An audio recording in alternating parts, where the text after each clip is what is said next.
Então, nós queremos ouvir o senhor, professor. Nossa equipe está aqui para te ouvir sobre o Rio Doce, sobre o Centro-Oeste e as perspectivas de desenvolvimento para a região. Que as minhas primeiras palavras sejam de reverência. Reverência à Mãe Terra, que legou a este espaço uma diversidade e uma multiplicidade de vida que merece a nossa total reverência. Minha reverência à ancestralidade deste espaço, representada por diversas tradições dos nossos nativos, que nós, de forma pejorativa, chamamos de índios, como se eles só fossem uma etnia, e não são, e os que aqui habitaram são de uma diversidade excepcional. A minha reverência aos negros que para cá foram trazidos e sob a forma de escravidão e que ainda hoje buscam a sustentação através dos seus quilombos. A minha reverência àqueles que nos antecederam, muito mais recentemente, os nossos migrantes europeus, alguns deles à busca da sobrevivência, porque vinham quase que expulsos por um processo econômico cruel na Europa, que os excluía. Feitas essas reverências, deixa eu agradecer à Érica, deixa eu agradecer ao Leandro, e eu vou fazer agradecimentos às siglas que estão aqui, ou iniciais que estão aqui. Quero agradecer a B, LL, JS, R, CM, SS, E maiúsculo com acento P, IR, IM, T, GS, PG, C e AS. Quero agradecer a vocês pela oportunidade de estar conversando com vocês. Não entendam isso sob hipótese alguma, não aceito que vocês intitulem isso uma palestra, uma aula, ou seja o que. É uma conversa. É uma conversa que eu entendo ser com quem gosta de aprender e com quem gosta de compartilhar. E o meu aprendizado, e o que eu gostaria de compartilhar com vocês, talvez possa se resumir em alguns tópicos. O primeiro deles pode ser resumido em algumas palavras de cuidado. Muito cuidado com a história deste território, que é muito mais do que as coordenadas e acidentes geográficos. A nossa ciência eurocentrada olha um mapa e acha que aquilo ali está representando absolutamente, e olha como é que a gente coloca, né? Coordenadas e acidentes geográficos. Enquanto para a nossa... se desculpe, o som é a cachorrada aqui da vizinhança. Enquanto que a nossa ciência eurocentrada entende que são acidentes geográficos, aqueles nossos ancestrais, a quem eu presto minha reverência, que habitam essas terras há milênios, né? Eles não veem o Rio Doce, ou não veem o Rio Santa Maria, ou não veem o Rio Santa Joana, ou não veem o rio, nenhuma desses cursos d'água, ou nenhum dessa exuberância da nossa natureza, eles não veem como um acidente geográfico. Uma montanha não é um acidente geográfico. Uma montanha é uma santidade a ser reverenciada. Assim como o rio é uma santidade a ser reverenciada. E quem quiser entender um pouco disso que eu não consigo explicar, por favor, ouça Krenak. Ailton Krenak, que tem uma fala muito forte e que, não é por coincidência, não é? Os Krenak são um povo que habitam à beira do Rio Doce. Né? enquanto para muitos o Rio Doce é simplesmente um curso d'água, para eles é uma reverência. Então, quando o Rio Doce adoeceu com o crime provocado, em última instância, em Mariana pela Vale, mas que vem sendo cometido por diversos processos civilizatórios, apesar de que o crime maior, não adianta a gente falar, porque sempre foi assim, não sempre foi assim, não. É muito recente essa forma de criminalizar. Então, eu gostaria de sugerir que vocês tenham muito cuidado ao se aproximarem, né? Ao se aproximarem deste...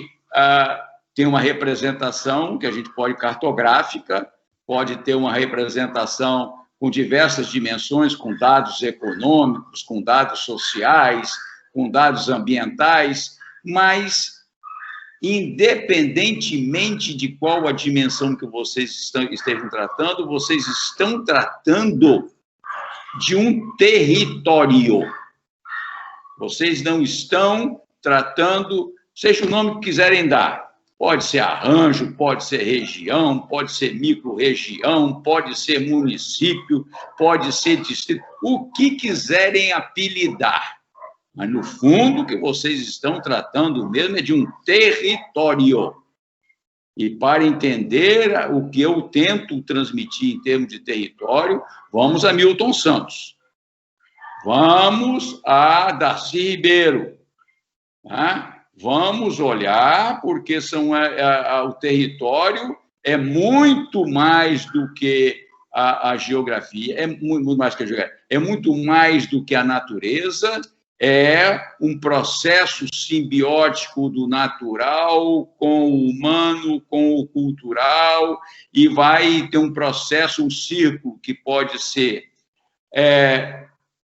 vicioso, mas que também pode ser restaurador.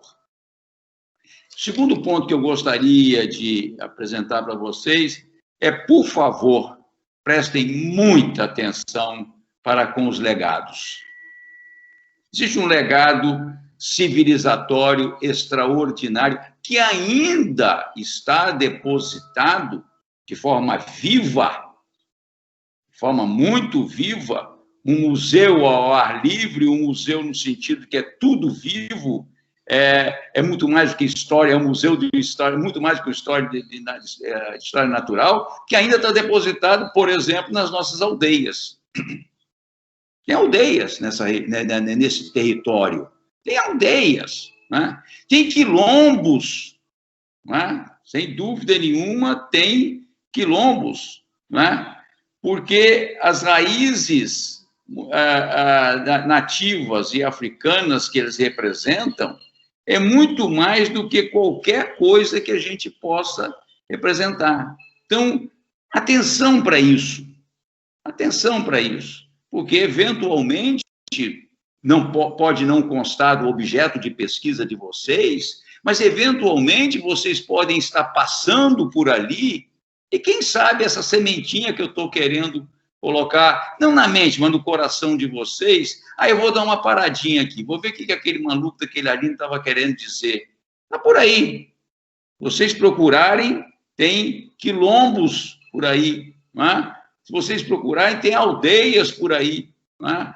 Mas cheguem a essas aldeias, cheguem a esses quilombos, façam essas aproximações de uma forma reverente. Reverenciem. Não são objeto de pesquisa. Eles têm que ser objeto de contemplação. Obviamente que pode ser também pesquisa econômica, sociológica, antropológica, de tantas dimensões. Mas, ao adentrarem nesses espaços, entendam-os como sendo espaços sagrados para esses processos civilizatórios. Por favor, muita atenção para os legados naturais. Nós ainda temos legados naturais, que pode ser, por exemplo, a amostra da exuberância da Mata Atlântica, que cobria mais de 95% deste território, até 1920 aproximadamente. Não é? Então, atenção, tem menos que 100 anos. Não é? Isso tudo era Mata Atlântica. Então, mas ainda tem, né? Ainda tem amostras disso. Não é? Quando passarem pela BR-101, quando passarem de Linhares, indo, vocês estão em Soretama também, indo para Soretama, né? Indo daqui para o lado direito, tem um museu. Tem um museu. Museu de História Natural, museu vivo, não é? Pela Reserva da Vale. Não é? Uma das poucas coisas que ainda resta. Mas não são só essas, não é só esses grandes museus, não. Tem algumas salas também que vocês podem visitar, né? Alguns arquipélagos que tem aqui e acolá, onde a exuberância está ali. Né? Aqueles de vocês que gostarem de caminhar, né, e resolverem adentrar esse território a partir de João Neiva, vocês vão poder chegar a Santa Teresa em pouco mais de 52 quilômetros, né, que dá para fazer em 2 dias tranquilamente, parando no meio da viagem para tomar umas boas cachaças e fazer um jogo de bola de pau, né? E aí vocês vão passar pela Reserva Augusto Rusque, não é? Que também está lá. E é uma batalha do Augusto Rusque, é muito recente. Então, olhem essa coisa extraordinária. Não é? Eu estou falando aqui da exuberância do museu, né, dos museus a céu aberto, representado por o que remanesce ainda de Mata Atlântica, mas também, por favor, prestem atenção, né, nos nossos rios, nas nossas lagoas. Que eu saiba, e eu posso estar cometendo uma enorme injustiça, e se eu estiver cometendo alguma injustiça e vocês descobrirem isso agora, me eduquem. Se você não descobrir agora, descobrir mais à frente. Que eu saiba, não tem nenhuma lagoa, na diversidade de lagoas que essa região tem, que possa ser chamado de natural. Que eu saiba. O tal do homem sabido, né, já foi lá e fez misérias com elas. Cursos d'água também, que eu saiba, nenhum deles. Não é só o Rio Doce, não. Santa Joana, o Santa Maria, o Piraqueaçu, né? E eu estou, obviamente, falando... Guandu. Hein? Guandu. O Guandu, eu estou falando daqueles que, de uma certa forma, têm uma participação efetiva no processo de ocupação, em alguns casos de invasão, né, desse território, né, mas que a gente tem que reverenciar. Que eu saiba, não tem nenhum córrego, riacho ou rio que a gente possa reverenciar como eu posso reverenciar a Mata Atlântica. O que não quer dizer que, diante das cicatrizes que foram deixadas pelo nosso processo, de invasão que nós, humanos, fizemos nos últimos 100 anos, que a gente não possa olhar, né, essas divindades representadas por lagoas, por riachos, por rios, e por esse nosso oceanão, esse marzão besta maluco que está aí, que a gente não possa reverenciá-los. E reverenciá-los, às vezes, é até mesmo fazer um ato de contrição, né? Pedir perdão por aquilo que nós, que aqui estamos, para estarmos aqui, contribuímos para isso. Mesmo que tenha sido totalmente involuntário, né? Mas não tem nada a ver comigo, mas tem a ver com o processo civilizatório do qual eu faço parte.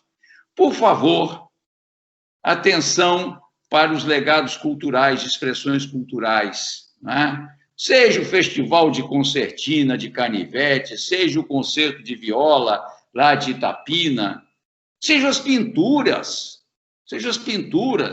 do Dionísio del Santo, que, inclusive, de forma bastante certa, foi homenageado com é o nome do nosso Museu de Arte do Espírito Santo, e eu não sei se ele está sendo reverenciado em algum outro lugar. A informação que eu tenho é que ele nasceu em Colatina, não conheço nada de Dionísio del Santo em Colatina. Vamos reverenciar a obra de Nice, né? Mulher preta, bonita, exuberante, que migra para Linhares de Vitória, né? Por conta de uma paixão por um fazendeiro, e que lá chegando recupera as suas raízes, recupera a sua ancestralidade pintando.